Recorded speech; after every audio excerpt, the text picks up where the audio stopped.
Bonjour à tous, ravi de vous retrouver. On en parle, c'est votre rendez-vous débat politique hebdomadaire sur TV Sud en partenariat avec Midi Libre. Vous le savez maintenant, nous nous retrouvons chaque jeudi à 19h et à 20h50 avec des rediffusions le vendredi et le dimanche à 18h et puis le samedi à midi. Vous pouvez, comme d'habitude, nous retrouver sur tvsud.fr et sur midilibre.fr. Et pour le quotidien régional, c'est Jean-Michel Servan qui m'a rejoint cette semaine. Bonjour Jean-Michel. Bonjour Olivier.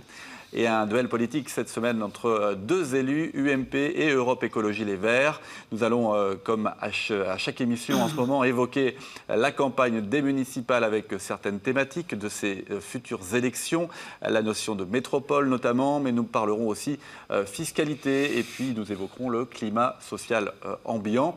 Je vous présente d'abord nos invités. Christian Jean-Jean, bonjour. Bonjour. Maire UMP de Palavas-les-Flots, candidat à sa propre succession. En mars 2014, vous allez briguer un 5e mandat. Et puis en face de vous, Moustapha Majdoul, bonjour. Bonjour. Conseiller municipal d'opposition à Montpellier et tête de liste Europe Écologie Les Verts pour les prochaines municipales dans cette même ville de Montpellier. Les municipales, justement, à Montpellier, avec une information confirmée, la dissidence de Philippe Sorel qui lance sa propre liste, qui était jusque-là, qui est toujours socialiste, qui est adjoint au maire de Montpellier, qui lance donc sa liste sous l'étiquette Montpellier, c'est vous. Un commentaire sur ce candidat dissident du PS, Moustapha Majdoul? En ce qui me concerne, aucun commentaire sur la dissidence, tout ce qui se passe chez la famille socialiste, ça les concerne. En ce qui me concerne, ma boussole, c'est mon projet et bien sûr mon parti. Pourtant, ça peut être un allié un peu plus tard, ou au second tour, derrière vous ou avec vous. Est-ce que vous accepteriez une alliance avec Philippe Sorel au deuxième tour, si jamais il arrivait en tête? Alors, pour le moment, on parle du premier tour. Le premier tour, on est dans les traditions de notre parti, bien sûr, c'est l'autonomie. Le deuxième tour, bien sûr, tout reste ouvert avec les forces de gauche. Christian Jean-Jean, je vous le disais, un 5e mandat, vous briguez un 5e mandat, c'est un peu plus calme, l'ambiance à Palavas? Oh, elle est très calme à l'heure actuelle, il n'y a pas de problème. Vous savez, une campagne, nous on la commence un peu tard parce que ça évite de diviser, parce qu'une fois que la campagne est terminée, il faut être tous ensemble quand même, on a besoin de tout le monde. Quant à Philippe Sorel, je pense, vous savez que je soutiens Jacques Domergue, bien entendu, qui est un très très bon candidat, mais je pense que si quelqu'un comme Philippe Sorel, qui ne dénaturerait pas, s'il venait avec nous, s'il venait avec Jacques Domergue, je crois qu'il y aurait une alliance que les gens aimeraient beaucoup, parce que ça permettrait de relier un petit peu des socialistes avec des UMP, le PS avec l'UMP, et je crois que ça serait de très très belle image. Philippe Sorel a de grandes qualités, c'est un homme de très très grande qualité, et je crois qu'il ne dénaturerait pas chez nous. C'est un appel que vous lancez, Moustapha Majdoul?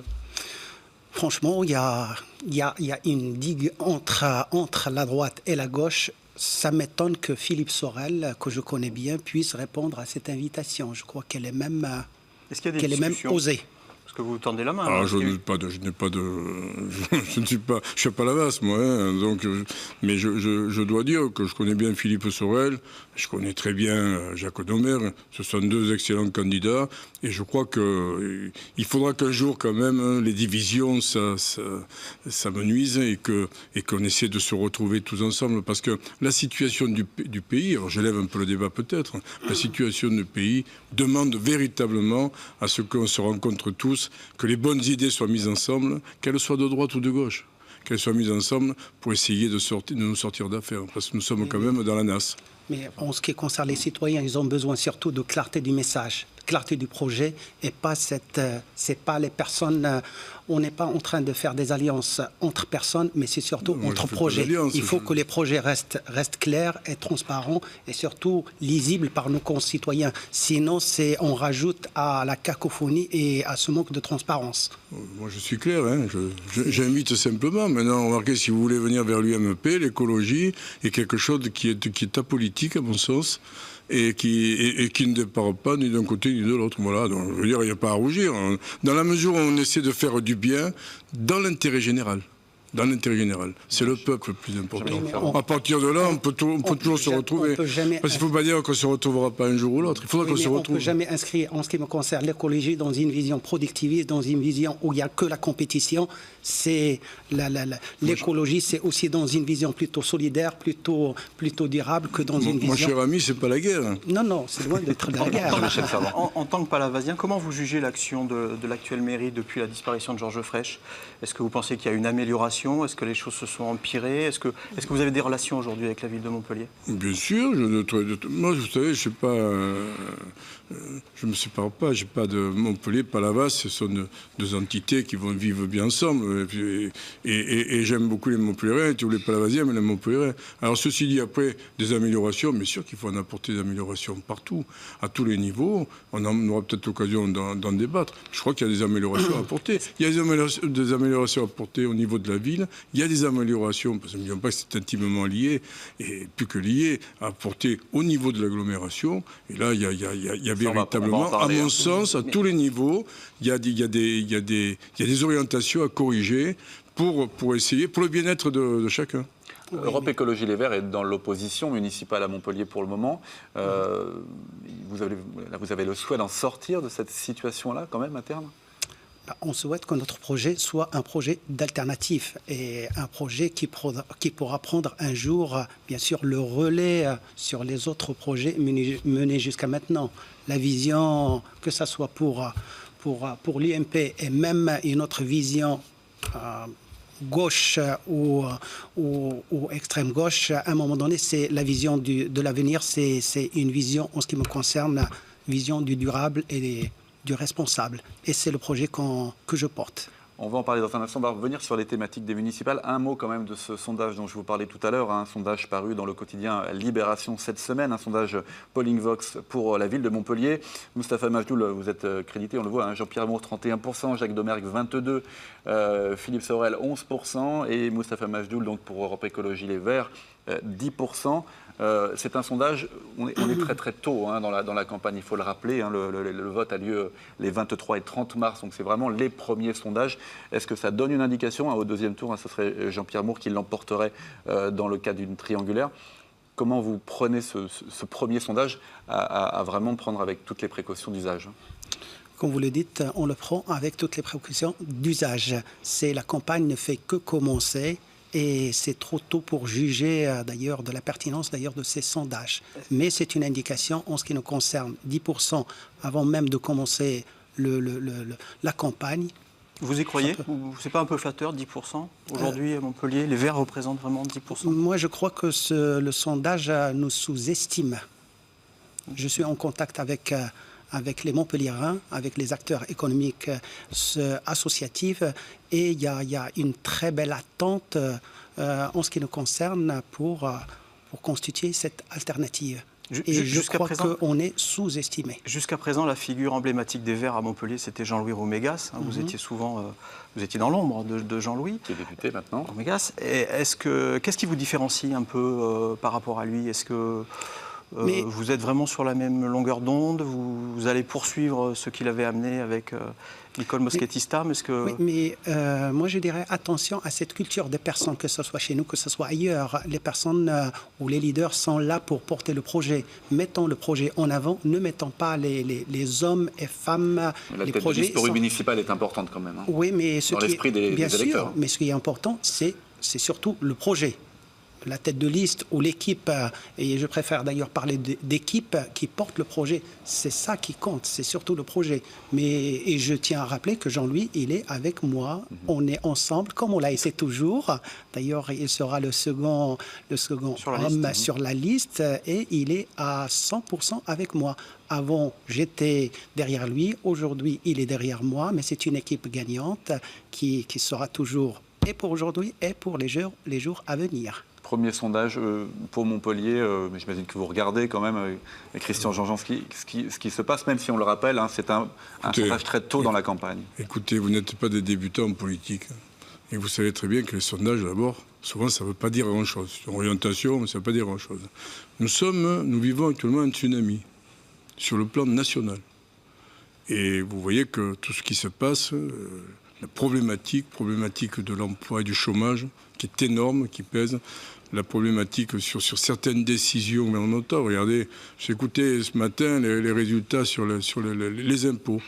20% de plus de personnes imposables ont demandé des délais de paiement. Ça ne s'est jamais vu. Donc nous sommes dans une grande précarité et nous devons relancer l'économie. Dans les 3 mois qui vont venir, il va y avoir véritablement un changement de mentalité. Parce que les Français vont demander un résultat. Et un résultat rapide, parce que nous sommes dans la NAS. Le président de la République qui annonce une baisse du chômage avant la fin de l'année, vous y croyez? Non, mais tant mieux, s'il est optimiste. Moi, j'aime les gens optimistes. Mais les gens optimistes, réalistes. Donc on verra à la fin de l'année. Si à la fin de l'année, il y a une baisse, pas une baisse de la diminution du chômage, du pourcentage de la diminution, parce que ça, c'est nouveau, ça vient de sortir. On est maintenant la baisse de la diminution du taux d'augmentation du chômage. Alors ça, c'est bon. Enfin, on ne va pas se contenter. C'est du vocabulaire après. C'est un vocabulaire. Donc je pense que ces chiffres, 10% pour les Verts, ça me paraît peut-être un peu, beaucoup. Mais... Vous l'avez affronté, Jean-Luc Roméga, sans parler de Jean-Luc. Vous l'avez affronté pour les législatives. Oh, je ne veux pas rentrer dans ce truc, on s'affronte, un truc, il a gagné, bien, grand bien lui fasse, et surtout qu'il apporte des solutions, parce que c'est ça en définitive. Et je crois qu'on y reviendra tout à l'heure. Il y a quand même la problématique, il faudra que vous y veillez, parce que vous avez fait quelques erreurs, il faudra que vous essayiez de vous remettre sur le bon chemin. On en parlera tout à l'heure. Olivier le rappelait tout à l'heure, vous allez vous présenter pour la 5e fois. J'ai presque envie de vous demander pourquoi faire. Est-ce qu'il y a encore des projets que vous souhaitez mener, des choses nouvelles que vous voulez apporter à votre ville? Sûr. Pourquoi ne pas passer la main aujourd'hui? Pourquoi voulez-vous passer la main? Puisque apparemment, les Palavasiens ont plébiscite. Palavas n'a pas été aussi bien, puisque je viens de vous annoncer l'obtention de la Marianne d'Or au titre de l'environnement. C'est une belle récompense nationale. Et donc Palavas se porte bien, je pense que les gens sont heureux. Ça n'empêche pas qu'il y ait des personnes qui souhaitent se présenter. Mais écoutez, nous sommes dans une démocratie. Moi, je me sens toujours jeune et en forme, et j'ai une équipe qui est très dynamique, qui a fait de très très belles choses jusqu'à présent. Il reste des choses à faire. Aux dernières élections, vous aviez été élu au premier tour. Non, presque à toutes les élections. Presque à toutes les élections, pas que la dernière. Est-ce que vous allez refaire la même chose cette fois-ci? Pas de concurrence particulière? Il y a de la concurrence, bien sûr qu'il y a de la concurrence. Et c'est tout à fait. Et je souhaite qu'il y ait de la concurrence, parce que vous savez, un conseil municipal sans opposition, ça serait très très dangereux. Très très dangereux. Et donc par conséquent, je souhaite qu'il y ait une concurrence. Elle se fera. Au mois de mars, le meilleur l'emportera, et puis on continuera. Mais je le répète, toujours dans l'intérêt général, c'est-à-dire essayer d'améliorer le sort de ceux qui nous confient leur destin. On va parler de métropole, d'urbanisme dans un instant. Peut-être un mot, effectivement, par rapport à ce que disait Christian Jean-Jean. Oui, moi, en ce qui me concerne, ce cumul de mandats dans le temps et dans l'espace, ça mérite, à un moment donné, il faut bien un jour passer la main. Quel cumul, c'est-à-dire dans le temps, 5 mandats, 6 mandats, 7 mandats. Et après, il faut, à un moment donné, passer la main, et c'est surtout, comme je l'ai dit, c'est le projet qui est... Je comprends, mon cher ami, que vous soyez envieux, parce que vous n'avez pas encore recommencé vos mandats, mais vous verrez quand vous aurez commencé, c'est quelque chose qui se fait très bien. Vous savez, il y a des gens qui sont vieux dans leur mentalité. Ouais. Moi, je suis resté jeune. Ça me plaît. Wow, mais après, ça ne concerne que moi et ça ne concerne que mon parti, où on a mis des limites, d'ailleurs, pour moraliser d'ailleurs la vie politique.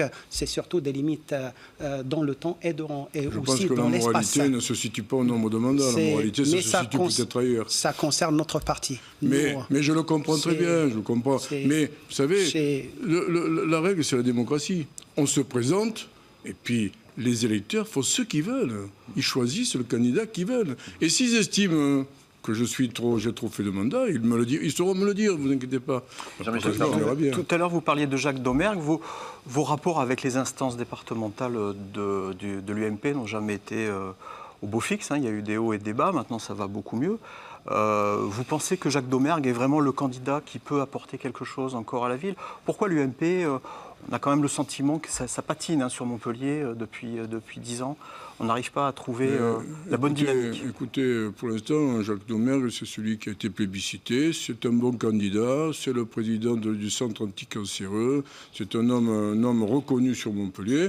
Je pense qu'il fera de belles choses. Oui, il a un très bon programme. Il a une très bonne équipe avec lui. Et vous verrez, quand il va rentrer en campagne, peut-être que ça va changer. Il y a des personnes qui vont se regrouper autour de lui, de nombreuses personnes. Et je pense que ce sondage qui vient d'être donné, c'est un sondage de départ, vous verrez que ça risque de changer. Je souhaite ouvert aussi que ça change également, peut-être. Mais bon, en tout cas, en ce qui nous concerne, l'UMP, nous dénonçons beaucoup de choses sur le secteur. Nous trouvons que nous ne sommes pas satisfaits de l'évolution de la ville et de l'agglomération et autres. On pourra en parler, je ne sais pas si on aura le temps, parce que c'est quand même important d'en discuter. Il faudra quand même avoir des solutions, apporter des remèdes.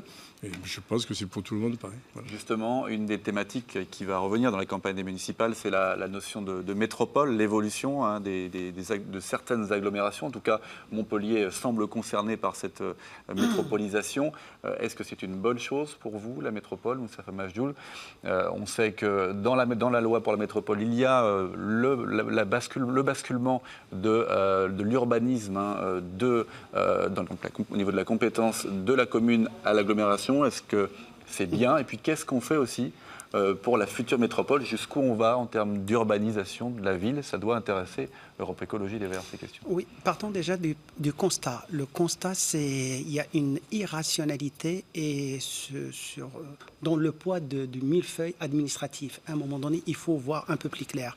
C'est ce millefeuille administratif on se trouve avec énormément de doublons. Qui dit doublons, bien sûr, dit gaspillage des moyens. Si la métropole, elle vient pour corriger cette vision et enlever ces doublons, bien sûr, tout le monde peut être preneur.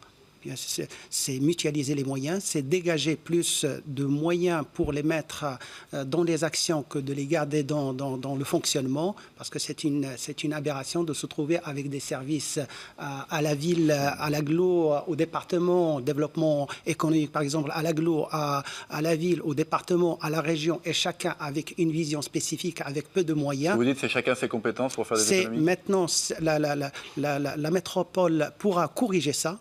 Déjà pour avoir une vision plutôt harmonieuse dans cette vision, et c'est surtout pour avoir plus de moyens. Mais n'empêche, il ne faut pas que la métropole, on la trouve surtout dans une logique de concurrence de territoire. La métropole doit s'inscrire, bien sûr, dans la complémentarité, dans un développement harmonieux entre les territoires. Ça va plaire à Christian Jean, ça.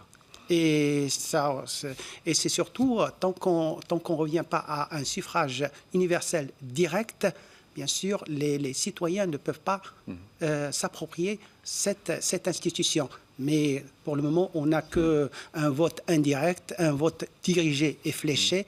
Pour les citoyens, c'est encore un peu éloigné. On revient à l'urbanisme juste après. Entendre Christian Jean sur cette notion de métropole et de collaboration justement entre ces intercommunalités. Les intercommunalités collaborent déjà, on se rencontre et on décide des grands problèmes. Bon, vous étiez sorti de l'agglomération. On n'a pas le temps peut-être aujourd'hui d'aborder les grandes difficultés, transports et autres, mais je dis que vous avez un grand problème à régler et qu'il faut régler. C'est le problème d'Amétis. Parce qu'Amétis, c'est une responsabilité des Verts. Ce sont eux qui ont pris cette décision à l'époque. J'y étais. J'ai voté contre. Mais vous avez voté contre et vous avez voté pour l'incinération. J'ai voté contre Amétis, qu'on voit maintenant être véritablement une catastrophe, et qu'il faudra faire quelque chose. Il faut régler les problèmes. Il ne faut pas avoir peur de dire on a fait une bêtise, on a fait une grosse bêtise, on va régler ce problème. C'est pas Amétis, c'était en termes de procédés. Il y avait deux procédés. C'était le procédé de la méthanisation ou le procédé de l'incinération. Vous avez voté pour l'incinération, nous, et on l'assume. C'est-à-dire, on a voté pour la méthanisation. Vous avez fait une bêtise. Il faut faire quoi, justement, parce que le problème, c'est pas avant tout, c'est pas le procédé qui dysfonctionne, c'est Amétis. Mais Amétis, pourquoi ça dysfonctionne? Bien sûr, c'est-à-dire tant qu'on n'a pas une politique de tri en amont, tout. C'est-à-dire qu'il faut revoir la copie. Je suis d'accord, il fallait commencer par ça, c'est sûr. Oui, il faut, mais le procédé n'est pas à remettre en question. À Métis, il faut changer, il ne faut pas empoisonner tout un quartier complet avec des odeurs pestilentielles. Moi, je suis allé plusieurs fois, je suis allé les soutenir, parce que ces pauvres gens, là, ils sont au milieu de cette usine, ils ne savent pas ce qui leur arrive. En définitive, on sait très bien que ce n'est pas adapté, c'est trop important, ça ne marchera jamais, en tout cas pas avant plusieurs années, quand les villes se seront... Mais ça marche à Marseille, ça marche à Calais, ça marche à Lille, ça marche à Barcelone. Pourquoi ça ne marche pas ici? Il faut voir le problème de l'usine. Jean-Michel Servan, il nous reste 4 minutes d'émission. Vous n'avez pas répondu, M. Jean-Jean, sur la métropole. Est-ce que vous l'intégrerez si demain il y avait la création d'une métropole à Montpellier? Est-ce que vous reviendrez dans le giron? Mais nous sommes obligés d'intégrer, bien entendu,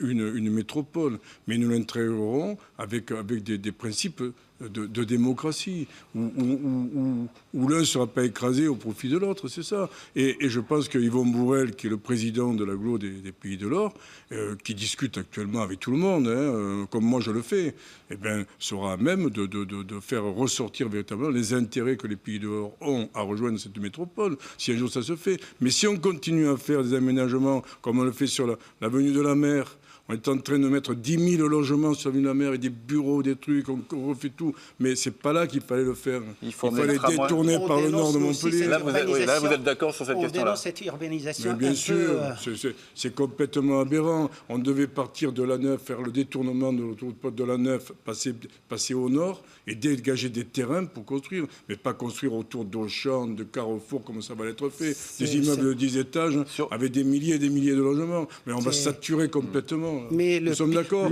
Bien sûr. Le pire, c'est pas l'offre de logement par rapport à des demandes insatisfaites. Mais moi, je dis, c'est cette inadéquation de l'offre à la demande. D'un côté, on se trouve avec énormément de demandes non satisfaites. Mais le pire, c'est aussi il y a énormément d'offres qui ne trouvent pas preneur. Et cette situation un peu ubuesque, il faut qu'on trouve une solution. Il y a un gros problème de logement. C'est le gros problème de logement, c'est-à-dire en termes de demande, mais aussi en termes d'offres. Il va falloir réguler cette offre pour l'adapter à la demande. Si le 30 mars, vous êtes maire de Montpellier, vous faites en sorte que le tramway de Montpellier arrive jusqu'à la mer et arrive jusqu'à Palavas, éventuellement, vous discutez mais aller à Carnot, aller aussi encore plus loin, parce que c'est une aberration d'ailleurs, cet état de fait où le tramway s'arrête, bien sûr, aux portes de Palavas, mais c'est une responsabilité que vous assumez, monsieur le maire, je me souviens, c'est-à-dire avec votre sortie, ça fait en sorte que le tramway n'est pas allé jusqu'à Palavas et à Carnot et la Grande Motte, c'est une aberration. La troisième ligne de tramway n'a pas été faite pour Palavas ni pour la mer, elle a été faite pour desservir les futurs immeubles qui vont se construire sur l'avenue de la Mer. Et la preuve que ce n'est pas fait pour nous, c'est que nous sommes dans une zone Natura 2000 et qu'il ne vous ferait pas passer un tramway dans une zone Natura 2000. Donc il ne risque pas d'arriver de rejoindre bien sûr. Le tram ne passera pas par Palavas, il n'ira pas jusqu'à la Grande Motte. Il ira, peut-être en troisième ligne, mais en tout cas, notre ligne, nous, c'est les prés d'Arène, Palavas et Flot. Et si on fait quelque chose, ça sera ça. Et puis, il y a une vision moderne des choses. Faisons un moyen de transport un peu original. Changeons un petit peu, donnons une connotation moderne. Vous voulez toujours remettre le petit train? C'est toujours dans le oui, il faut garder. Nous sommes une ville touristique. Une ville de tourisme. Et le petit train, j'en serais heureux de prendre un petit train. À défaut, prenons un truc en transport aéroporté ou autre. Essayons d'avancer des idées. La France contient des génies. Le français est un génie, mais encore faut-il lui donner les moyens de s'exprimer. Ça sera le mot de la fin. Merci en tout cas d'avoir participé à ce débat. Merci à Midi Libre et à Jean-Michel Servan. Très bonne soirée sur TV Sud.